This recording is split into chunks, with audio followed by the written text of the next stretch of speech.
Jai Jai Śrī Caitanya Jaya Nityananda. Jaya Jaya Śrī Caitanya Jaya Nityananda. We're continuing our reading of Śrī Caitanya Charitamrita. We're now on the Madhya Lila, chapter 2, getting started again where we left off. Last verse we read was 59, so we're on 60. In this way, the Lord's restlessness was awakened by ecstatic feelings, and his mind became agitated. No one could understand what course of ecstasy would take, what course such ecstasy would take, because Lord Chaitanya could not meet the Supreme Personality of Godhead, Krishna. His mind burned. He began to ask Krishna about the means by which he could reach him. O Krishna, O flute player, the sweetness of your early age is wonderful within these three worlds. You know my unsteadiness, and I know yours. No one else knows about this. I want to see your beautiful, attractive face somewhere in a solitary place, but how can this be accomplished? This is another quotation from Srila Bilvamangal Thakur's Krishna Karnamrita. My dear Krishna, only you and I know the strength of your beautiful features, and because of them, my unsteadiness. Now this is my position. I do not know what to do or where to go. Where can I find you? I am asking you to give directions. Because of the various kinds of ecstasy, contradictory states of mind occurred, and this resulted in a great fight between different types of ecstasy. Anxiety, impotence, humility, anger, and impatience were all like soldiers fighting, and the madness of love of Godhead was the cause. In the Bhakti Rasamrita Sindhu it is stated that when similar ecstasies from separate causes meet, they are called Swarup Sandhi. When opposing elements meet, whether they arise from a common cause or different cause, their conjunction is called Bhinna Rupa Sandhi, the meeting of contradictory ecstasies. The simultaneously joining of different ecstasies, fear and happiness, regret and happiness, is called meeting Sandhi. The word Shabalya refers to different types of ecstatic symptoms combined together, like pride, despondency, humility, remembrance, doubt, impatience caused by insult, fear, disappointment, patience, and eagerness. The friction that occurs when these combine is called Shabalya. Similarly, when the desire to see the object is very prominent, or when one is able to tolerate any delay in seeing the desired object, the incapability is called Autsukya, or eagerness. If such eagerness is present, one's mouth dries up and one becomes restless. One also becomes full of anxiety, and hard breathing and patience are observed. Similarly, the lightness of heart caused by strong attachment and strong agitation of the mind is called impotence, Chapalya. Failure of judgment, misuse of words, and obstinate activities devoid of anxiety are observed. Similarly, when one becomes too angry at the other party, offensive and abominable speech occurs. This anger is called Rosha. When one becomes impatient due to being scolded or insulted, the resultant state of mind is called Amarsha. In this state of mind, one perspires, acquires a headache, fades in bodily color, and experiences anxiety and an urge to search out the remedy. The bearing of a grudge, aversion, and chastisement are all visible symptoms. The body of the Lord was just like a field of sugarcane into which the mad elephants of ecstasy entered. There was a fight amongst the elephants, and in the process the entire field of sugarcane was destroyed. Thus transcendental madness was awakened in the body of the Lord, and he experienced despondency in mind and body. In this ecstatic condition he began to speak as follows.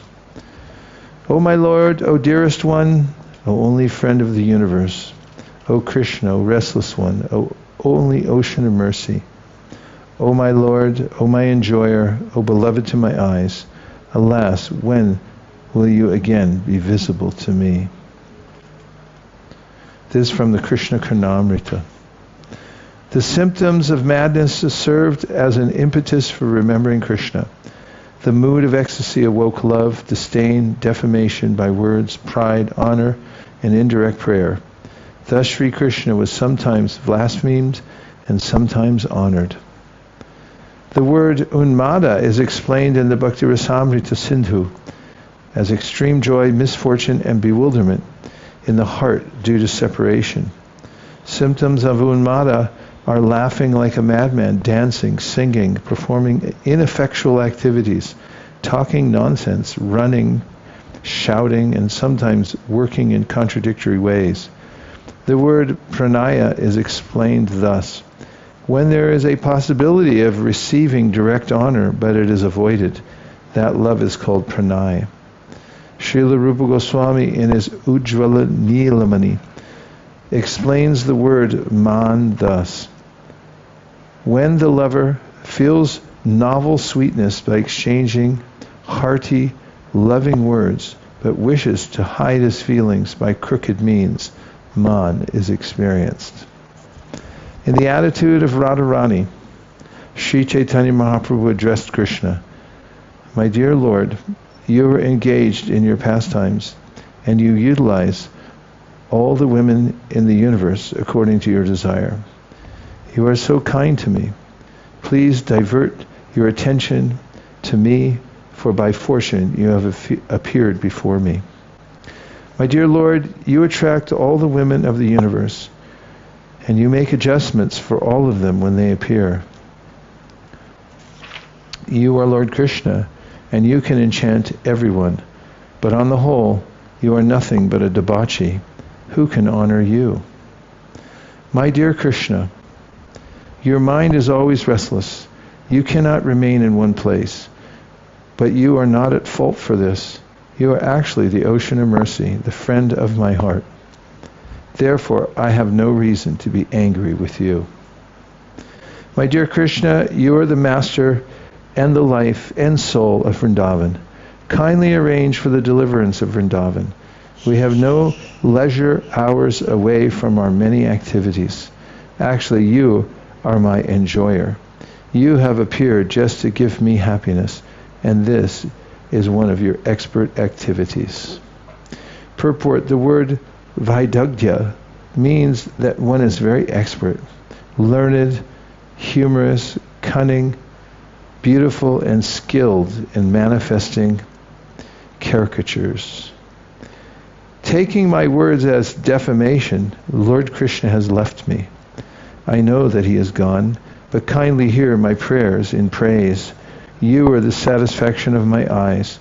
You are my wealth and my life. Alas, please give me your audience once again.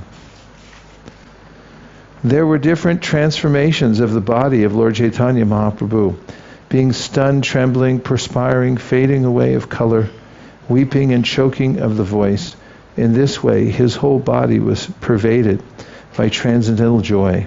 As a result, sometimes Chaitanya Mahaprabhu would laugh, sometimes cry, sometimes dance, and sometimes sing. Sometimes he would get up and run here and there, and sometimes fall on the ground and lose consciousness. Purport: in the Bhakti Rasamrita Sindhu, 8 kinds of transcendental changes taking place in the body are described. Stamba, being stunned, refers to the mind's becoming transcendentally absorbed. In that state, the peaceful mind is placed on the life air, and different bodily transformations are manifest. These symptoms are visible in the body of an advanced devotee. When life becomes almost inactive, it is called stunned. The emotions resulting from this condition are joy, fear, astonishment, moroseness, and anger. In this condition, the power of speech is lost, and there is no movement in the hands and legs. Otherwise, being stunned is a mental condition. Many other symptoms are visible on the entire body in the beginning. These are very subtle, but gradually they become very apparent. When one cannot speak, Naturally, one's active senses are arrested, and the knowledge-acquiring senses are rendered inoperative. Kampa, trembling of the body, is mentioned in the Bhakti Rasamrita Sindhu as a result of a special kind of fear, anger, and joy. This is called Vepatu or Kampu. When the body begins to perspire because of joy, fear and anger combined, this is called Sweda. Vaivarnya is described as a change in the bodily color. It is caused by a combination of moroseness, anger, and fear. When these emotions are experienced, the complexion turns pale and the body becomes lean and thin. Ashru is explained in the Bhakti Rasamrita Sindhu as a combination of joy, anger, and moroseness that causes water to flow from the eyes without effort. When there is joy and there are tears in the eyes, the temperature of the tears is cold. But when there is anger, the tears are hot. In both cases, the eyes are restless. The eyeballs are red, and there is moroseness, and there is itching. These are all symptoms of ashru. When there is a combination of moroseness, astonishment, anger, joy, and fear, there is a choking in the voice. This choking is called gadgada. Śrī Caitanya Mahāprabhu refers to gadgada rudaya gira, or a faltering of voice. In the Bhakti Rasamrita Sindhu, pulaka is described as joy, encouragement, and fear. When these combine, the hairs on the body stand on end, and this bodily state is called pulaka. When Śrī Caitanya Mahāprabhu was thus unconscious, he happened to meet the Supreme Personality of Godhead. Consequently, he got up and immediately made a tumultuous sound, very loudly declaring, "Now Krishna, the great personality, is present." In this way, because of Krishna's sweet qualities, Chaitanya Mahaprabhu made different types of mistakes in his head. Thus, by reciting the following verse, he ascertained the presence of Lord Krishna. Madhasvayam namadhuratuti mandalam nu madhuryameva numano nayanamritam nu veni mrijo nu mama jivati alabho nu Krishno yam abhyapitate mama lochanaya. In the attitude of Radharani, Śrī Caitanya Mahāprabhu addressed the gopis, "My dear friends, where is that Krishna, Cupid personified, who has the effulgence of a kadamba flower, who is sweetness itself, the nectar of my eyes and mind? He who loosens the hair of the gopis, who is the supreme source of transcendental bliss and my life and soul. Has he come before my eyes again?" This is another verse from the Krishna Karnamrita. Śrī Caitanya Mahāprabhu then began to talk like this. "Is Cupid personified present with the effulgence and reflection of the kadamba tree? Is he the same person, personified sweetness, who is the pleasure of my eyes and mind? Who is my life and soul? Has Krishna actually come before my eyes?" As the spiritual master chastises the disciple and teaches him the art of devotional service, so all the ecstatic symptoms of Lord Chaitanya Mahaprabhu, including despondency, moroseness, humility, restlessness, joy, endurance, and anger, instructed his body and mind. In this way, Śrī Caitanya Mahaprabhu passed his time. He also passed his time reading the books and singing the songs of Chandidas and Vidyapati, and listening to quotations from Jagannath Ballava Nataka, Krishna Karnamrita, and Gita Govinda. Thus, in the association of Swarup Damodar and Roy Ramananda, Śrī Caitanya Mahaprabhu passed his days and nights chanting and hearing with great pleasure. Among his associates, Lord Chaitanya Mahaprabhu enjoyed paternal loving affection from Paramananda Puri, friendly affection with Ramananda Roy, unalloyed service from Govinda and others, and humors of conjugal love with Gadadhara, Jagadananda, and Swarup Damodar. Śrī Caitanya Mahaprabhu enjoyed all these four mellows, and thus he remained obliged to his devotees. Paramananda Puri is said to have been Uddhava in Vrindavan. His affections with Śrī Caitanya Mahaprabhu were on a platform of paternal love. This was because Paramananda Puri happened to be the godbrother of the spiritual master of Śrī Caitanya Mahāprabhu. Similarly, Ramananda Roy, who is considered an incarnation of Arjuna, and by some an incarnation of Vishaka Devi, enjoyed unalloyed fraternal love with the Lord. Unalloyed personal service was enjoyed by Govinda and others in the presence of his most confidential devotees like Gadadhara Pandit, Jagadananda Pandit, and Swarup Damodar. Chaitanya Mahaprabhu enjoyed the ecstatic conditions of Srimati Radharani in her conjugal relationship with Krishna. Absorbed in these four transcendental mellows, Śrī Caitanya Mahaprabhu resided in Jagannath Puri, feeling very much obliged to his devotees. Leela Suk, Bilva Mangal Thakur, was an ordinary human being, yet he developed many ecstatic symptoms in his body. What then is so astonishing about these symptoms being manifested in the body of the Supreme Personality of Godhead? In the ecstatic mood of conjugal love, Śrī Caitanya Mahaprabhu was on the highest platform. Therefore, all the exuberant ecstasies were naturally visible in his body.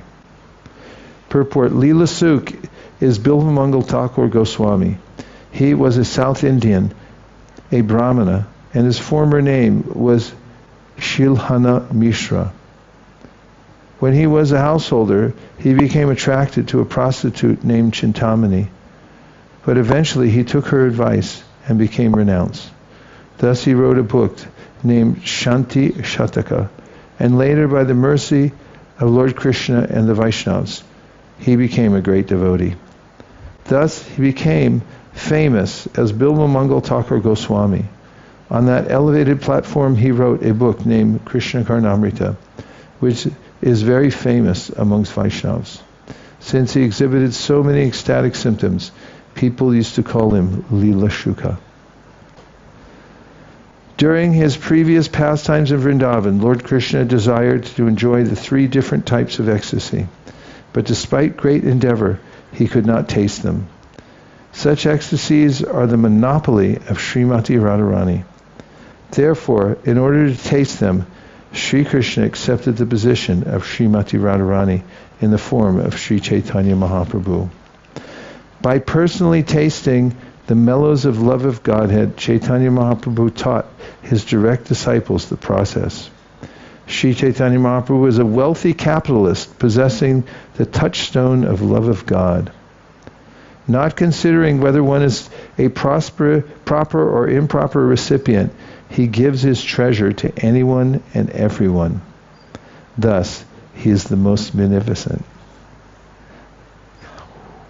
Śrī Caitanya Mahaprabhu's capital is the touchstone of love of Godhead, and consequently, he is a great owner of that transcendental treasure.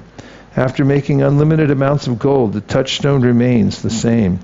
Similarly, Śrī Caitanya Mahaprabhu, although distributing love of Godhead unlimitedly, still remains the super owner of this transcendental opulence.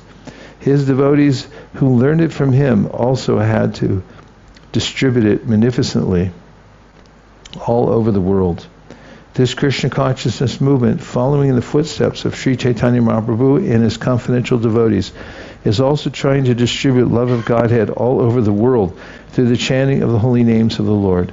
Hare Krishna, Krishna Krishna, Hare Hare Rama, Rama Rama, Hare Hare. No one, not even Lord Brahma, can ascertain or even taste a drop of this confidential ocean of nectar, but Śrī Caitanya Mahaprabhu, out of his causeless mercy, has distributed this love of Godhead all over the world. Thus there cannot be any incarnation more magnificent than Śrī Caitanya Mahaprabhu. There is no greater donor. Who can describe his transcendental qualities? Such topics are not to be discussed freely, because if they are, no one will understand them. Such are the wonderful pastimes of Śrī Caitanya Mahaprabhu. Unto one who is able to understand, Śrī Caitanya Mahaprabhu has shown mercy by giving him the association of the servant of his own servant. An ordinary person cannot understand the transcendental ecstasies in the mood of Srimati Radharani. I'll say it again. An ordinary person cannot understand the transcendental ecstasies in the mode of Srimati Radharani. Unfit persons who utilize them are perverted into the Sahajya Baula and other sampradayas. Thus the teachings are perverted. Even learned scholars in the academic field cannot understand the transcendental bliss and ecstasy exhibited by Śrī Caitanya Mahāprabhu and his pure devotees. One must be fit to understand the purport of Śrī Caitanya Mahāprabhu's activities. The pastimes of Śrī Caitanya Mahāprabhu are the topmost of jewels. They have been kept in the storehouse of Swarup Damodar Goswami, who has explained them to Raghunath Das Goswami, who has repeated them to me. Whatever little I have heard from Raghunath Das Goswami, I have described in this book, which is presented to all devotees. All the activities of Śrī Caitanya Mahāprabhu were noted by his personal secretary, Swarup Damodar, and repeated to Raghunath Das Goswami, who memorized them. Whatever Krishnadas Kaviraj Goswami heard is recorded in Śrī Caitanya Charitamrita. This is called the Parampara system. From Śrī Caitanya Mahāprabhu to Swarup Damodar to Raghunath Das Goswami to Kaviraj Goswami. Krishnadas Kaviraj Goswami has distributed this information in his book, Chaitanya Charitamrita. In other words, the Śrī Caitanya Charitamrita is the essence of the instruction given through the Parampara system of the disciplic succession stemming from Śrī Caitanya Mahāprabhu. If one says that Śrī Caitanya Charitamrita is full of Sanskrit verses and therefore not understandable by a common man, I reply that what I have described are the pastimes of Śrī Caitanya Mahāprabhu, and that for me to satisfy everyone is not possible. Srila Krishnadas Kaviraj Goswami and one who follows in his footsteps do not have to cater to the public. Their business is simply to satisfy the previous acharyas and describe the pastimes of the Lord. One who is able to understand can relish this exalted transcendental literature, which is actually not meant for ordinary persons like scholars and literary men. Generally, Śrī Caitanya Mahāprabhu's pastimes recorded in the Chaitanya Charitamrita are studied in universities and scholastic circles from a literary and historical point of view, but actually Śrī Caitanya Charitamrita is not a subject matter for such research workers or literary scholars. It is simply meant for those devotees who have dedicated their lives to the service of Śrī Caitanya Mahāprabhu. In this Chaitanya Charitamrita, there are no contradictory conclusion. In this Chaitanya Charitamrita, there is no contradictory conclusion, nor is anyone else's opinion accepted. I have written this book to describe the simple substance as I have heard it from superiors. If I become involved in someone's likes and dislikes, I cannot possibly write the simple truth.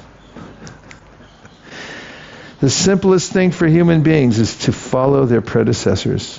Judgment, according to mundane senses, is not a very easy process.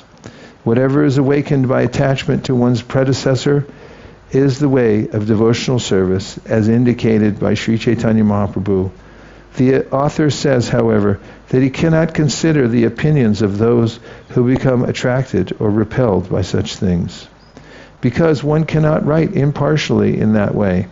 In other words, the author is stating that he did not inject personal opinion in the Chaitanya Charitamrita. He has simply described his spontaneous understanding from superiors.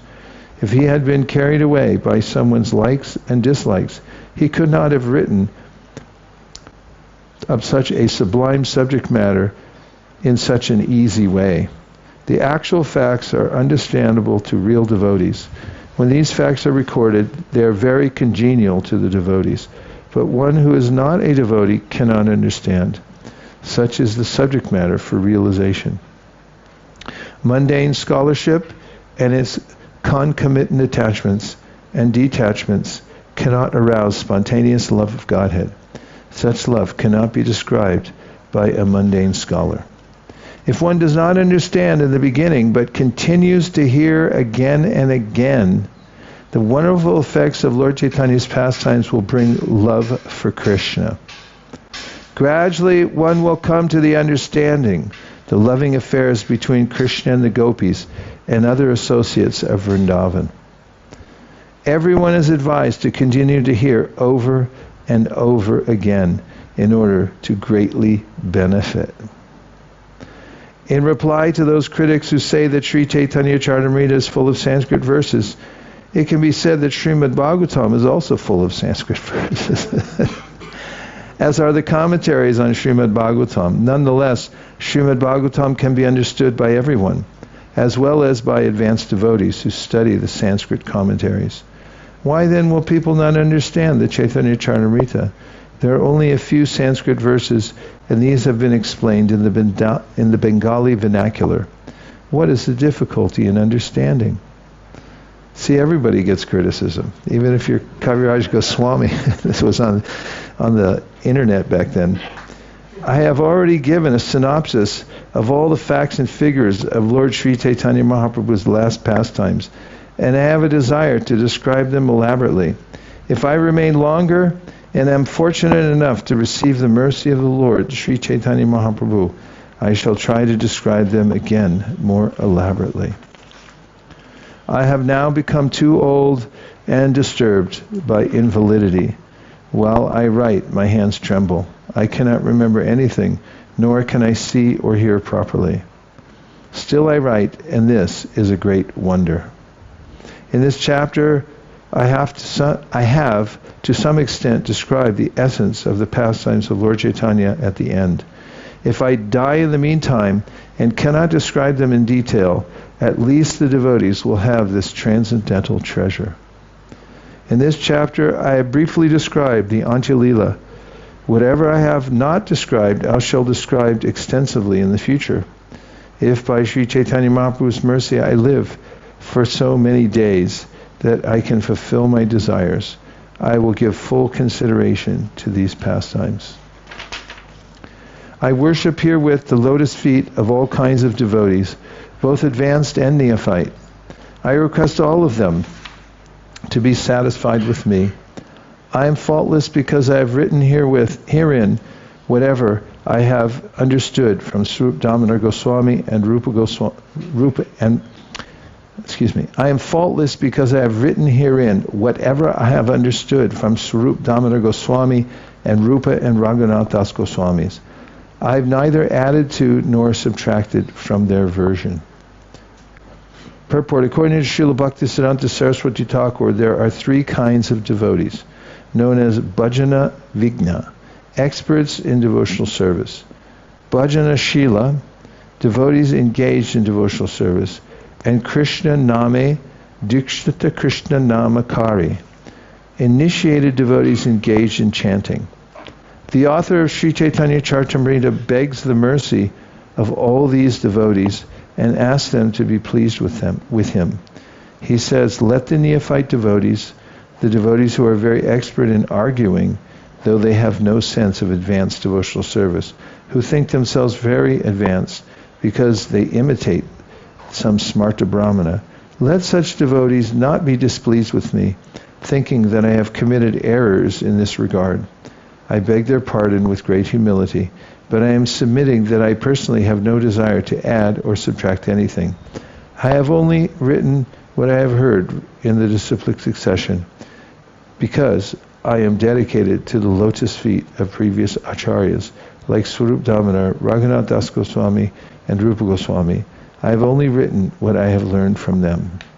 According to the Parampara system, I wish to take the dust from the lotus feet of Śrī Caitanya Mahāprabhu, Nityananda Prabhu, Advaita Prabhu, and all the associates of Śrī Caitanya Mahāprabhu like Swarup Damodar, Rupa Goswami, Sanatana Goswami, and Raghunath Das Goswami. I wish to take the dust of their lotus feet upon my head. In this way, I wish to be blessed with their mercy.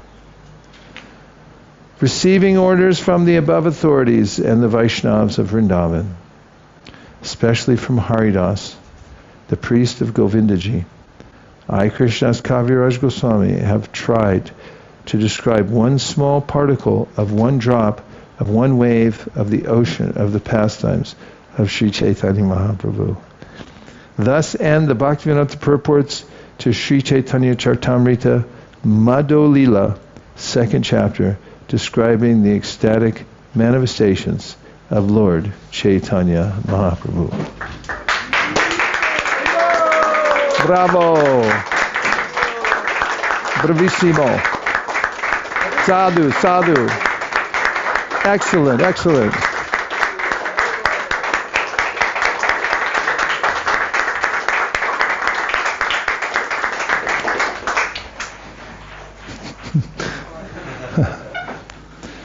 And now we could take a few minutes for reflections. Anything you heard? What did this feel like hearing it? Any specific points, questions, or impressions that you might have had from this experience? Highly authorized, I might add. Yes, Devavrata. I was liking that purport at the end of the chapter where Kaviraj Goswami is saying, if you don't understand this, just keep hearing it over and over and over again, and gradually, by the mercy of Chaitanya Mahaprabhu, you will come to know. It's so encouraging, isn't it? That everything's there, and if one feels inadequate, one needn't, because Lord Chaitanya Mahaprabhu is within our heart, and he can give us full understanding. Prabhupada said, when I first went to hear from my spiritual master, I could not understand everything. He said, but I continued to hear, and that this is the process. If you go on hearing, then by Krishna's mercy, you can understand everything. That includes all of the details of what we've been describing. Yes, what Kaviraj Goswami has been describing. I was also appreciating that although it's Kaviraj Goswami's words, you can get a sense of Prabhupada's, the humor, like the subtle humor which Prabhupada would speak in, like when he'd be in a room conversation and things would come up. In his translations with talking about how these books are in Sanskrit, I was appreciating Prabhupada's, the way he translates it. It maintains a fidelity to Kaviraj Goswami, but there's a distinct characteristic which makes it specifically him. And that's significant because I was just thinking about this 2-year marathon, 2-month marathon, which the devotees of the BBT did. And one of the reasons which I heard from you was why he wanted it so rapidly was because there was an academic presentation at the CC which was going to be coming out. So only with this type of translation can that type of mood really come through, which devotees can appreciate and laugh about. Otherwise, going through that verse as an academic, no joy would really come out of it. But we all laughed when we heard that translation. That can only come through because of the voice of Prabhupada. You can't get no bhav. Okay, what else? Who else got something? Wow. Nanda. Hare Krishna. I think it's Nanda. Yes, yeah. Hare Krishna. Reading this section, I was impressed over and over again how Srila Prabhupada stressed that this Krishna consciousness is a science. It's not a sentimental presentation of this or that. It's a science. And here, but who can describe the difference between hot tears and cold tears and what they mean and the effect on the body? Or even in verse 72, it talked about stunned, and then it described the emotions that are experienced when one becomes stunned in such a scientific way, and all pertaining to the highest states of ecstasy, of love of Godhead. It was just totally amazing. Hare Krishna. Sadhu, sadhu. Nicely stated. Thank you very much. Oh, and one other thing. Also, it was describing a lot of these symptoms, and I was thinking, as I enter into further states of old age and forgetfulness and different trembling of the body, but not because of ecstasy and stuff, I was just thinking, wow, all of these nice things and you see it happening to my godbrothers and godsisters, hunched over, forgetful, this or that, or whatever. But then comparing it to different states of ecstasy, it's just something to look forward to. Hare Krishna. Hare Krishna.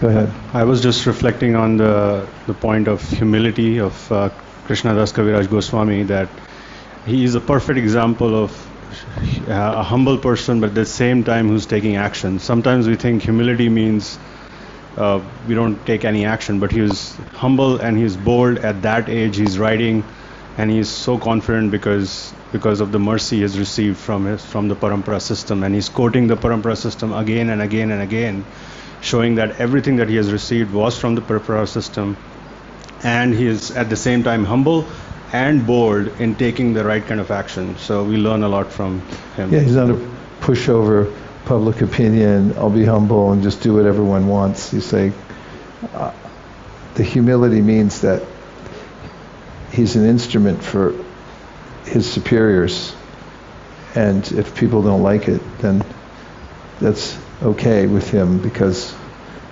that's his full intention, is simply to follow. Thank you. Nice point. Karvin and then Ekachakra.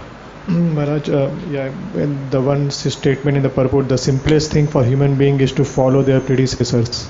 Yeah. Prabhupada says in the purport, is such a emphatic line I found. The simplest thing for the human being is to follow their predecessors. Yeah. And it's the main point. And in our epistemology, it's what Jiva Goswami brings up in the Tattva Sandarbha. So you have to follow the axiomatic authority, self-effulgent authority. Otherwise, you can't have perfect knowledge. But it has to be perfect source, and Krishna is a perfect source. Nice point. Ekachakra. Did you have something else? Okay, he wasn't done yet. So I was appreciating that in so many of this, the emotions are explained in Bhakti Rasamrita Sindhu, and I was just anticipating, and also the great work that BBT is trying to produce, the Bhakti Rasamrita Sindhu. So it will be a great addition to the learners of the all over the world for this Chaitanya Charitamrita. That's true. The various books are available and floating around, but BBT has the highest standard. And they've been working on the Bhakti Rasamrita Sindhu for about 5 years now. It's coming out in 5 volumes. You can join Shastra Mandala. It's a exclusive club for those who want to be first in line. So we can't guarantee that everybody's going to get one on the first printing unless you're a member of Shastra Mandala. Yes, Ekachakra. During this reading, I was very impressed by the verses that Chaitanya Mahaprabhu was reciting from Ramananda Roy's drama. I don't remember what it was called, but I thought those verses were extremely beautiful and deep. And then it was interesting that then he woke up and Ramananda Roy was standing in front of him. I just thought that was interesting. Yeah. I was appreciating how each one of the verses one can enter into by singing it in appropriate times and places with the appropriate rāga. And it's highly interactive because each one of the verses really is not just expressing the emotion that's being described there, but it was also something that was written by someone with realization, and then it was consumed by Chaitanya Mahāprabhu himself. It's like he chewed it, they're remnants. So each one of those verses, if you bring it into your life and make it a practice, then you're in resonance with the process that Chaitanya Mahaprabhu is personally engaged in. And there's large scope for doing that unlimitedly. Yes, Akshobhya Tirtha. Okay, I'm looking for the outside party. Yes, so just one point. Okay, we'll count on the outside people's party in just 1 minute. Akshobhya, just go ahead. continuing on the humility point, when have you heard of some expression of humility? Chaitanya Mahaprabhu says, as if he's like saying, I might have said something which was not humble. Yeah. So it kind of was a coaching for us that a kind of a moment for us that even when we are tired or we are almost unconscious, we never should forget being humble. And then again he says, where can I find you? I ask you to give me direction. So even the instructions there is to ask Krishna directly, or ask the Guru directly in your prayer to help. So I think these two coaching moments were really memorable. Yeah, there's a nuance to that. Humility part, where what he's saying is that did I say anything that resembled humility? And then he didn't allow them to answer, but he said, if you did, it was false. I don't have any humility. I have no such thing. And what's the proof? Proof of if I was actually humble and actually absorbed in this, and if I actually had love for God, then I wouldn't be alive. How would I survive without Krishna? And proof that I'm not humble is I go on maintaining my material body. And as he called it here, a fly-like existence. That's so deep. Did you see any humility? Did you see any symptoms? Those are fake. I was faking those. Yes, please go ahead. Thank you for all your commentaries. I appreciate it. I just wanted to say this reading so far has been a unique experience, because usually I'm sitting alone at home, reading the books by myself. And to be in a group like this and reading it together is a whole new experience. I wanted to say that. And also, I was wondering if you could maybe say a few words how it is Ramananda Roy is actually Vishaka Devi and Arjuna at the same time. That puzzled me. Well, there are different opinions about the identities of those who are in Krishna Lila and now in Chaitanya Lila.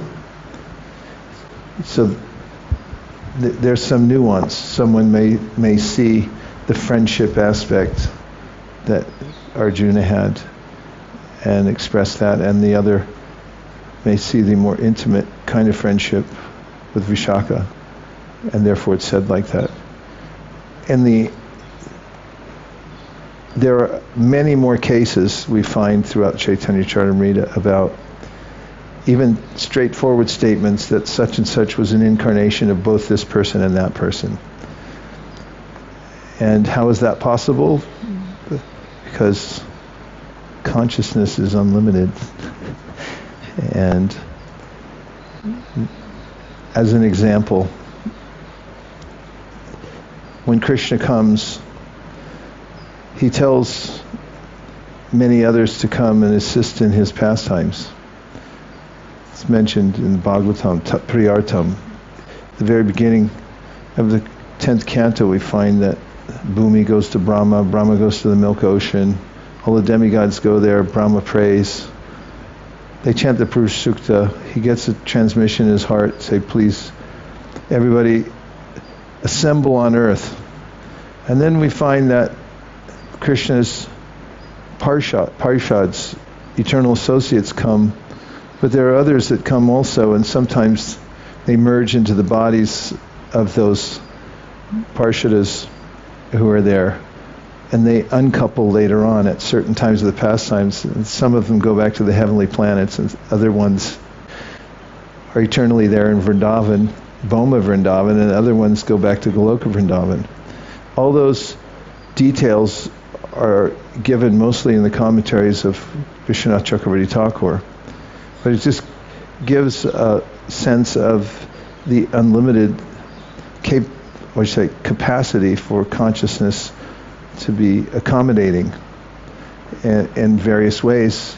And it's all for the effect of serving Krishna. So there's no other way to explain it except for consciousness is not entirely explainable. Even material nature, as pointed out in the 5th canto of the Srimad Bhagavatam, is not explainable. Sometimes people say, well, this is meant to be just an exacting measurement of the universe. And actually what Shukadeva Goswami says to Parikshit Maharaj when Parikshit asks about the material universe, he said, well, I'll tell you something about it, but it's so unlimited that it's not going to cover it. Yeah, what can you measure in the material world? Even if you go into the smallest detail, you'll never come to the end of it, nor will you come to the end of the largest manifestations. What to speak of the realm of consciousness? So that's a kind of a basic answer to that question. And that brings us to the time in which, we break at 1. We're going to take a lunch break that will span several hours. So everyone has an opportunity to do what they need to do, plus take prasadam, which will be served somewhere around, anywhere between 2 and 2:30. I think that the devotees here, because of the construction and everything going on, have a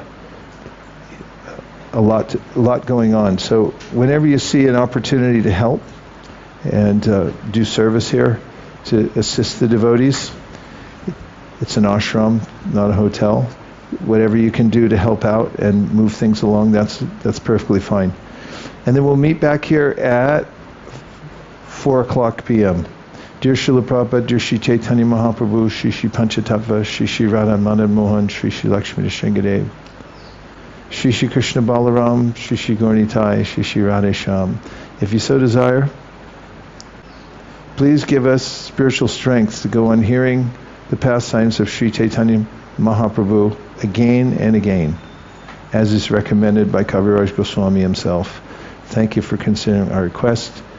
Om Tat Sat. Everyone who agrees with this prayer in whole or in part, please unmute and say Hare Krishna. Hare Krishna. Gaur Premanande. Nitai Gaura Haribo. Haribo. Haribo. Nitai Gaura Haribo. Nitai Gaura Haribo. Haribo. Haribo, Nitai Gaura Haribo. Vanchakalpadurishcha kripasinnabevicha patitanam bhavanibhyo vaishnavibhyo namo namaha. You don't have to go home, but you can't stay here. Hare Krishna.